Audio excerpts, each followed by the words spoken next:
because you can't say no, you run out of energy. And it also causes poor decision making because you're tapped out. Yeah. And you get in a very urgent kind of scattered mindset. So you tend to snatch at things and make decisions on the fly rather than actually giving them the thought that they need. And in the end, your profitability suffers. I know I probably shouldn't have done that, but I like to be a nice person. There's a coin which has two sides. Yeah, doesn't matter what way you flip it, the other side's still there. That's right. There's a yes and a no. So they cannot be separated. Rather than going broad, they went deep and just got exceptionally good at a few things. Yep. And they owned those. And they did them in a way that no one else could do them. And that's where they've crushed it. Do you ever feel stretched too thin in your business and you're juggling way more than you can handle? Now, there is a simple word that most business owners use way too much, and it's destroying their business, which is yes. Hi there, Tony Fraser-Jones in the podcasting hot seat today, host of the Profitable Tradie podcast, here with my sidekick, Phil Smith, who is the COO here at Profitable Tradie, the man who makes things happen. G'day, mate. How you going? What's happening today, buddy? Making things happen. Oh, look at that, a new start. I like that. I had to think about that really carefully. That really threw me off. You're nearly choking. Man. Get yourself together, buddy. You stumped me big time. I've worked hard on that. Yeah. I've won. Right, this podcast is done. No. Anyway, there we go. What are we digging into today, Chief? Well, we're talking about being too busy and basically not using the word no enough and using the word yes too often, and the astounding detrimental effect that can have. So, obviously the flip side of the word no is yes, and that's the detrimental one. And most business owners are just using that word way too much, often without thinking about the consequences. We're taught from a really early age, it's not polite to say no, right? And that it can have negative consequences. We're taught that the customer is always right.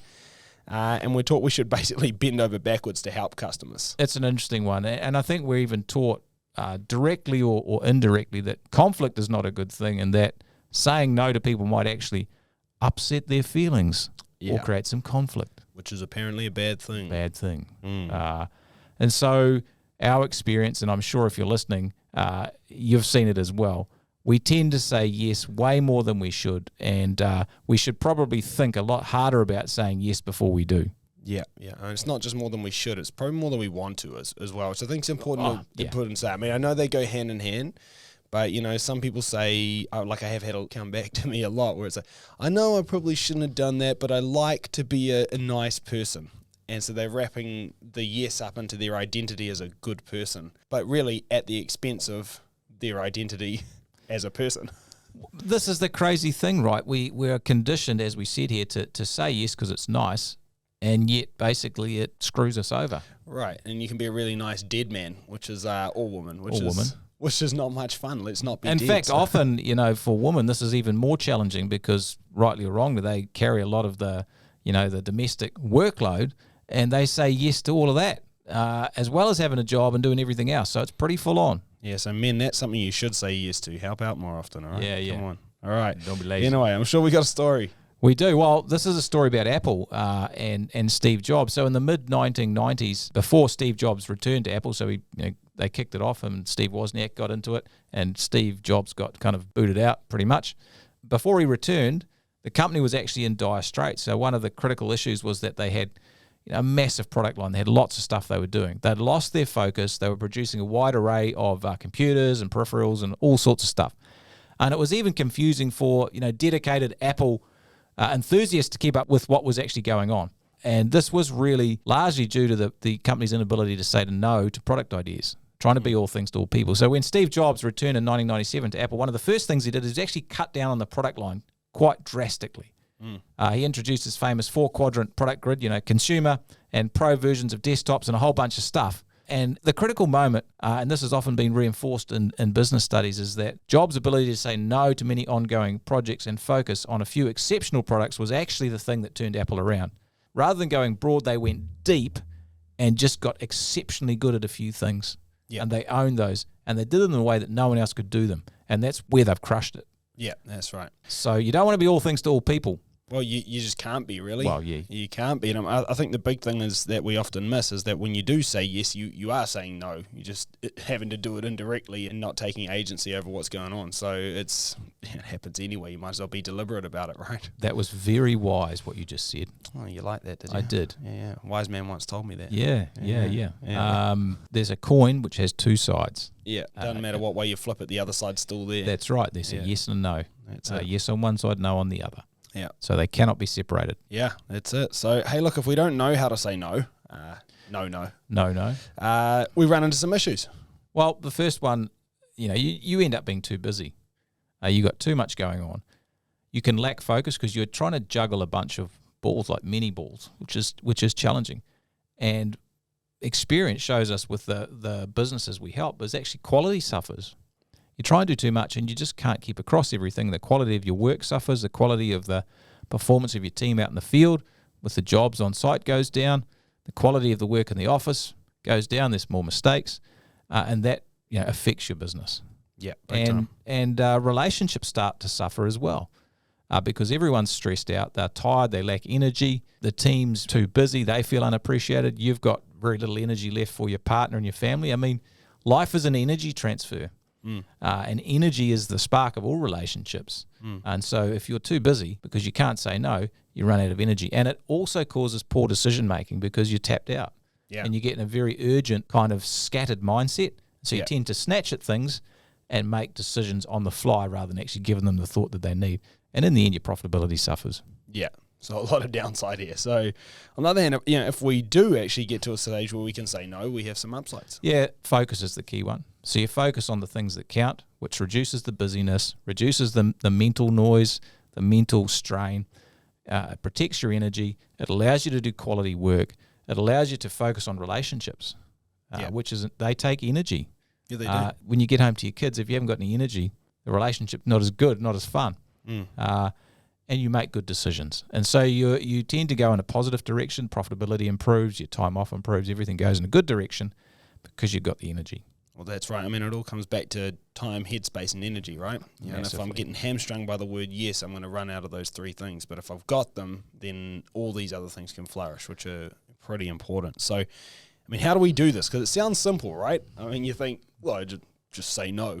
But there's actually quite a lot to it. Yeah, this is a challenge. This is like a life's work for most of us, and being aware of it is the starting point. That's what I want to get from the podcast today is really be aware of where you're saying yes too often and what you're actually saying no to. So it does come in so many shapes and sizes. If you think about all the areas in the business where you could say no, but you tend to say yes, you start to see why this is a problem. And like, for example, client rings up, wants us at the job site today or tomorrow. It's urgent. We've got to get there to help them. They've got this thing they need done. Yeah. How often does that happen to you? I'm sure everyone's like raising their hands. Keep both hands on one hand on the wheel, not both hands. If you're driving and you're listening. Yeah. But we've got to drop everything and go and help them out. Yeah. I mean that's a classic one. Clients wanting us to do extra work for nothing. Could you just? But while you're here. And not obviously wanting to pay anything extra because it's just a quick little something, and you think, well, I want to keep them happy, so out comes that dreaded Y word. Yes. Client excuses for non-payment. I think we did a podcast last week on this. They give you an excuse for non-payment. Maybe they're waiting to get paid, or they're just getting a job finished, or whatever it is, and we say, oh yeah, okay. Yeah. That's a yes where you should say no. That's it. Employees asking for extras is another one. I need more money, or hey, I want my own van, or I need a new van, or I need this new tool, or I need a phone, or can you pay for my phone bill, or can I have an iPad, even though there's no reason for me to have one. I need a laptop, or pay for me to have a holiday to Bora Bora. I mean, let's see how far it goes. But end of the day, employees always have a lot of requests, and I think often we say yes, but we didn't need to, and there's not really any benefit. Poor team behaviour is another one. And I'm not going to get into all of that, but sometimes it's your fault as the leader, to be honest, and sometimes it's part them, and often it's both. But you can't just say yes to it and let it continue. That's not cool, because that's going to create chaos. That's right. And I mean, ultimately, doing low profit work. This is one of the biggest killers where I see people saying yes. Mm-hmm. For a host of reasons. But it'll be a good loss leader. It'll get my foot in the door. It'll help me build a relationship. But these jobs keep the lights on. But I got to keep the boys busy. All that kind of crap. And so you end up saying yes to work that should never have been said yes to. It's a real killer when it comes to the industry. And I think we're going to dig into this later in the episode as well. Yeah. Often saying yes to low profit work when you don't really even understand the profitability of the work. That's right. And so you're saying yes to something because maybe you thought it was good, but you didn't know. But it won't. It wasn't. Yeah. So you've given a yes where it shouldn't have been given, but you didn't know. Yeah, so when you say yes to things like this in your business, it has massive consequences, as we touched on. You just drain yourself of energy, quality suffers, it's difficult, your brain doesn't work properly, everyone's stressed out. It affects your family and your friends and your life in general. And so the thing is that no is a very, very small word, but it has very, very powerful consequences. And as we've touched on, there is no without yes and no yes without no. They are two sides of the same coin. There is an opportunity cost. When you say yes to something, you are saying no to something else. Yeah. It's as simple as that. You know, if you say yes to helping the client do this job tomorrow because they need you there and they need to have the house fitted off so they can crack on with their project, you say yes to that, but you're saying no to another project. Maybe it's saying no to actually going to your kid's sports practice or recital or whatever it is because you've prioritized this. Yeah, well, I mean, it really, that applies to anything in your life, right? I don't know, some mate asked me, hey, can you help me move house tomorrow? Nice thing to do is say yes, but you might want to say yes. It could be a good thing to do, but the minute I do say yes, I've said no to anything else I could be doing with that time, including things that might come up after the fact. So this happened to me a couple of weeks ago. I had a mate who asked, "Can you help me move house?" The dreaded question. I actually quite like helping people move house, so I said yes. But then what happened is I got home that night, and my son George asked me, "Hey, can you take me down to the bike park tomorrow? I want to show you me riding my new bike." And I was like, sorry, buddy, I'm already helping uncle move his house.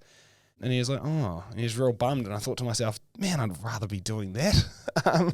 But, the thing is, I'd indirectly said no to things I didn't even know about because I had booked myself out, which, kind of leads me to the next thing, which is there's really two resources in life. You got time and money. One is renewable, which if you didn't guess, that's money. Time is not renewable, right? It's the most unrenewable resource that there is, and it's super, super valuable. And so the thing is when you're saying yes too often, you're spending that unrenewable resource, and that does have consequences. You'll never get it back, and that opportunity cost could be something that you ended up valuing more than what you said yes to. I think it's just about being really deliberate and careful with the way that you spend the limited amount of time you have. I think what you said there is profound. You have a limited amount of time. Unless you can change the law of physics and biology, you got a limited amount of time. You can spend it once, spend it wisely. Yeah, well, if you look at it like a bank account, imagine you had a bank account and there was $1,000 in it, and that was the only $1,000 you're going to have for the rest of your life. And then think about everybody coming to you and saying, hey, have you got a couple bucks for this? Have you got a couple bucks for that? How careful would you be with the money you spent? You'd be bloody careful, wouldn't you? Ironically, that's exactly what we have with time. Exactly what we have, only we don't even know what's in the account. All we know is it's running out. And yet we tend to just splash that currency, that time currency around like as if it's unlimited, but it's extremely finite. Yeah, this is getting deep and meaningful today, but this is important, right? But that's the crux of the episode, right? Is that, we tend to throw yeses around like candy, but the reality is you're running out of candy. That's right. It's the conventional wisdom that sort of does it. We're taught that the customer's right. We should say yes. We should be helpful. We should look after others. We should be kind and caring. And yes, we should do all of those things. We're not saying that. But the person you need to look after the most is yourself. Yeah. Because you can't look after anyone else if you don't look after yourself. That's right. And I think here that conventional wisdom is actually quite wrong. Yeah. It actually frustrates me. I can see from the successful people we help, all the members we help, and you read about other successful people in business, they think about it a bit differently. And Jordan Peterson has some good angles on this, and whether you love him or hate him doesn't really matter. He is a well-researched a psychologist, and he says there's three sort of key traits of intelligent people. This is like, research-based evidence. The first one is that they are intelligent. Yep. So you've got to have a good brain, a good processor, as it were.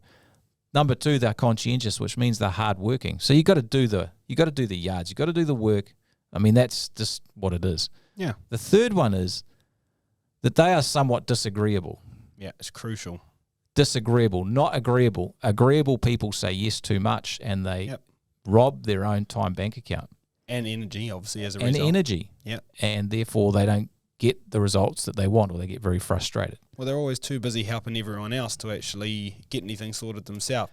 Which, ironically, if they just got shit sorted themselves and actually got a bit further ahead, they could help other people in a much more leveraged and better way. So it's funny. You And we're miss not out. saying that you should go out and be rude to people. That's not what this is about. Absolutely not. Disagreeableness is not the same as being an absolute clown or a psycho. This is actually learning to say no and stand up for yourself and have a hard conversation with people when you need to.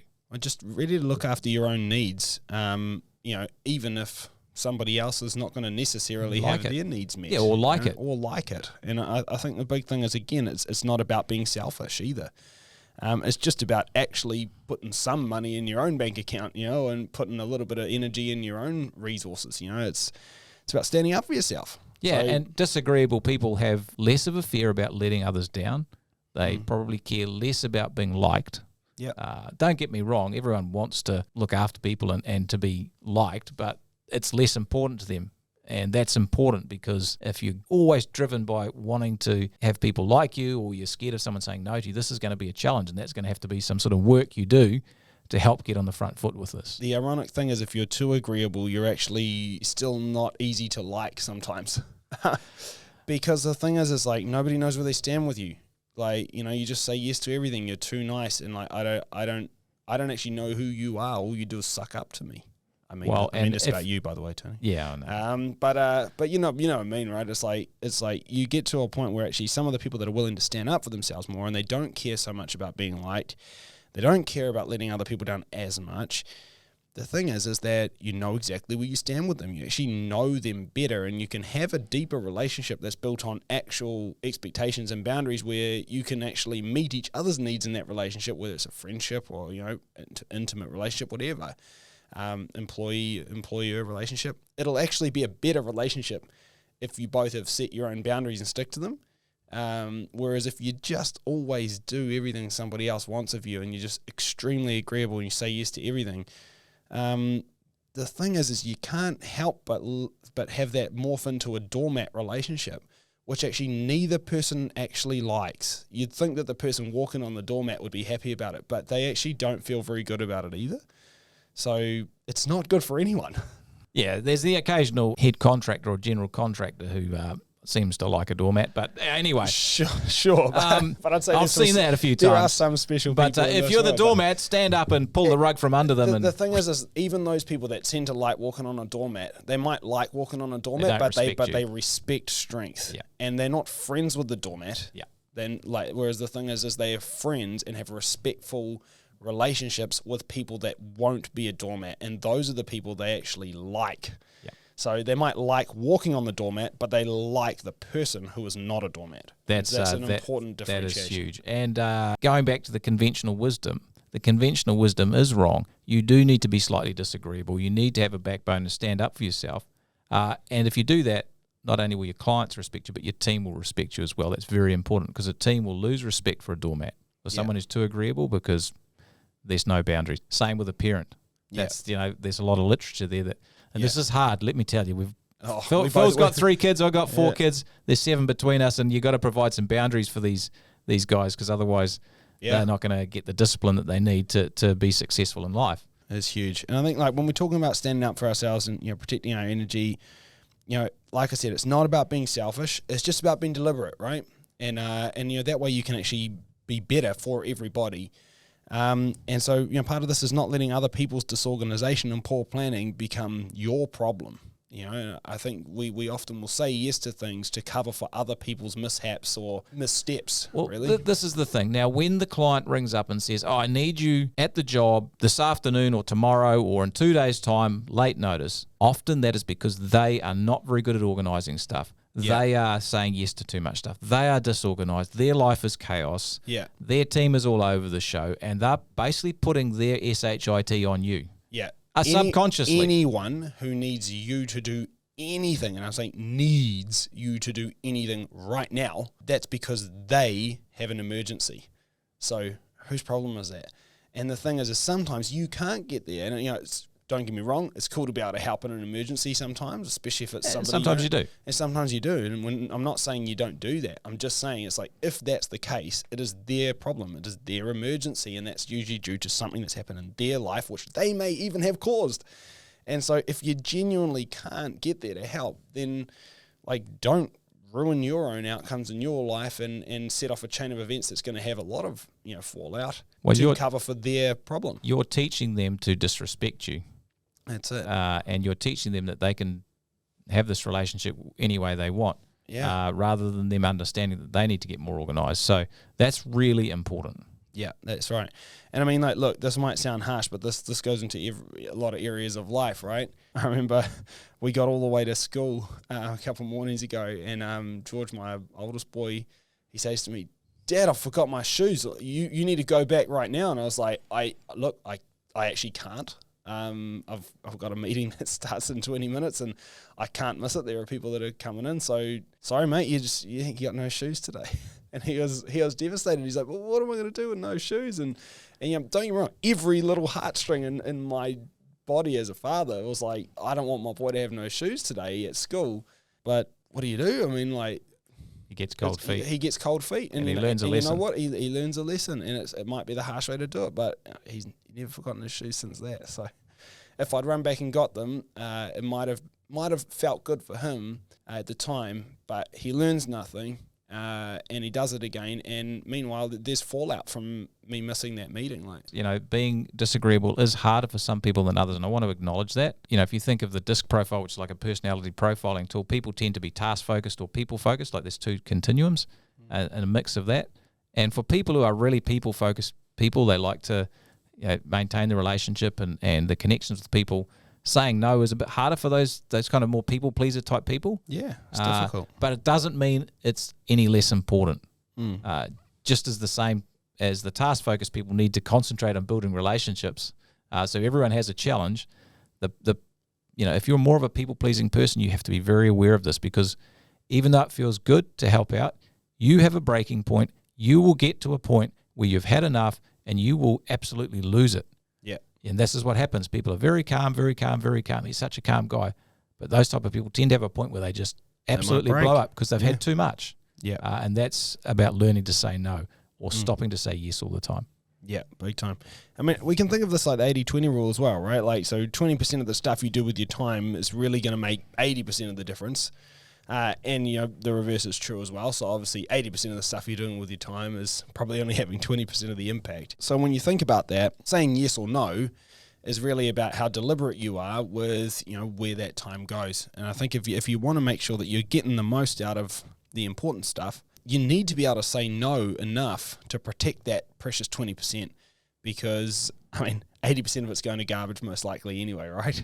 That's right. And if you think about in a business, if you're saying yes to everything, as a business owner, you're missing the 20% of the stuff that makes most of the difference. And as a business owner, if you want to grow and scale a business, I can tell you this, getting your team hired and performing well is one of your key strategies. And if you're saying yes to everything all of the time, you're not going to spend enough time on that, and you're just going to recycle chaos. So that's super important. Yeah, crucial. So what are some ways that we can help with the challenge of saying no? First one is put your prices up. Yeah. It's big. It's funny, you put your prices up. You can lose a lot of work when you put your prices up before you've lost profit. Yeah. That's just a little thing. But putting your prices up, will, number one, give you more margin to deal with some of these issues, and hopefully it'll burn off some of the people who are not good work or the clients that are annoying who really suck your time that you find difficult to say no to. But it is really important, to actually know your numbers.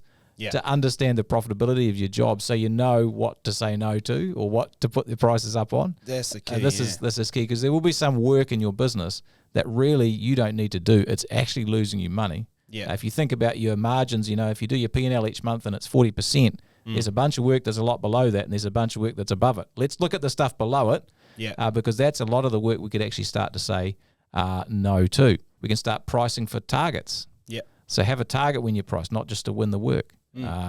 That's important. So knowing your numbers and adjusting your pricing is actually quite a practical way of burning off some of the mess. Yeah. And at least if it stays, you're making decent money out of it. Well, and it filters to everything as well, because it's not just, about your prices. It's everything you do in your business. If you know all the numbers in your business, you know what makes good sense to actually say yes to or no to. Because you can look at things like ROI, you can look at whether or not this actually makes financial sense as a decision. Whereas if you don't know your numbers, then it's always, this feels like a good idea, which is probably a bit of a risky way to do things, right? So, and again, if you look at putting your prices up, awesome strategy, but we need to know, I don't want to just chuck it up blanket necessarily. Yeah, So where to do it. Where to do it, what's going to make the difference. I think we're saying no as well, like just for some literal examples, because I think practical things. Yeah, like it can be really hard to just say no. It doesn't seem very... Some people should try it sometimes. Yeah, I mean, depending on what you're being asked. But, some more tactful ways to say no, you could say, hey, awesome, let me have a think about that and get back to you. Which, again, gives you some breathing space instead of just jumping now. That's massive. And can I dig into that, mate? Yeah, go for it. Let me interrupt you there. Yeah. Interrupt my interruption. Yeah, don't interrupt my interruption. So what happens is you get in a flurry of urgency and you get sucked into the whirlwind and you find yourself saying yes to stuff that you don't really want to say yes to. You just get caught on the hop and you're like, yeah. Oh, yeah, yep, oh, yeah, no, yep. Yeah. That happens a lot. This is where it's really important to develop a strategy for pausing, to let your mind actually engage so you can think about whether you can actually do this properly. And what you've said there is an epic way of doing that. Awesome. Just let me have a think about that. I'll get back to you. Yeah. You've made no promise, but you can actually assess it rationally and in the cold light of day. And again, very useful across the board in your life, because people will often ask you something and that's the first you've heard of it. I guarantee they've been thinking about it all day before they pluck up the courage to ask. So, they've got plenty of time to come to terms with it, and you need to give yourself that same breathing room. So it's important. And sometimes you don't actually realise what you're saying yes to, and you haven't thought through all the implications of, well, if I say yes to that job, you don't realise that there's actually 7 other jobs over the next 2 weeks that you actually have to shift to do that job, and there's like 14 phone calls that need to be made, and 7 calls to the supplier to sort that all out. Dude, my favourite one that I get probably weekly is, hey, Phil, can I have leave on the 16th? I'm like, no. I was like, give me a second. I need to look at calendars. I need to see what else is going on. I need to look at your leave balances. Like, I can't just say yes, because I don't know. I need time to think about that. Look, another example, sometimes it's not now. It could be later. So it might not actually be a no thing. It could just be a later thing. And so it's no for now, which you could say in terms of, hey, thanks again for thinking of us. Although we couldn't take on this project, we're excited about the possibility of working together in the future. So it's not that I never want to work with you. I just couldn't do this one. Sorry, mate. Which is completely reasonable and fair enough. Yeah. Having some lines, some actual almost scripts that you've got you can use for this makes a huge difference. Yeah. So I think they're a couple of great ones. Another thing that I find helpful that we use with our members a lot is a default calendar, which is basically a plan or a budget for how you're going to spend your time, that time in your time bank account each week, which doesn't change each week. And so you map out where you're going to do certain things, where you're going to do your pricing and where you're going to do your site visits, and where you're going to go see your key clients, or where you're going to do some staff training. You have it mapped in your calendar, or where you're going to go to the gym, or when you're going to go and coach your kids' sports team. You have that in your calendar, and that shows you how much time you don't have. Yeah, big time. So you actually are serious with yourself about what you can actually do then, and it forces you to say, well, actually, there's no slot I can fit this in. Or if you look at the schedule of your work, there's no slot I can fit this in, so therefore it's going to have to be, well, maybe not now, or we've got to do something else. It'll be not now, or it'll be no to something else so that can fit. Correct. It's really one of those 3 options. And I mean, I think something else that goes into that calendar is obviously holidays and downtime, which are crucial to help you assess urgency. The more overwhelmed you are, the more difficult it is to think clearly. And I think, again, when I'm saying yes to a holiday, what I'm actually doing is saying no to being at work that day, which is, it's still saying no. At the end of the day, rest ethic's going to make work ethic sustainable. So you need to be able to give yourself that headspace so that you can think clearly and assess things properly and say, no and yes to the right things. I guess the key message that we've found helps. It's helped us massively. Our business has grown significantly. The better we've got at saying no. I mean, it's just crazy. We just do way less than we used to, but we grow way more, and we make more impact with our clients and our members, which is the important thing, by doing less and just doing the basics well. Yeah. You've got to think priorities and you've got to think opportunity cost. That's the whole thing. Yeah. What are my priorities and what's the cost of saying yes and no here and weighing that up? Because I love that analogy. You've only got a certain amount of time in your time bank account. When it's run out, it's gone, and you can only spend it once. Yeah, that's it. And like I say, you have no idea how much is in it. So, Frightening thought, man. yeah, it could be bugger all. So anyway, let's land this plane. Let's do it. Every time you say yes to something that takes your time, you're saying no to something else. Now, the key to success in business and life is to ensure that your time is spent on the things that make the biggest difference and that are the most important to you and that bring you the most joy. Now, practice saying no more often, because what you don't do has as much impact on success as what you do. Thanks heaps for listening. We'll catch you all again next time. See you later.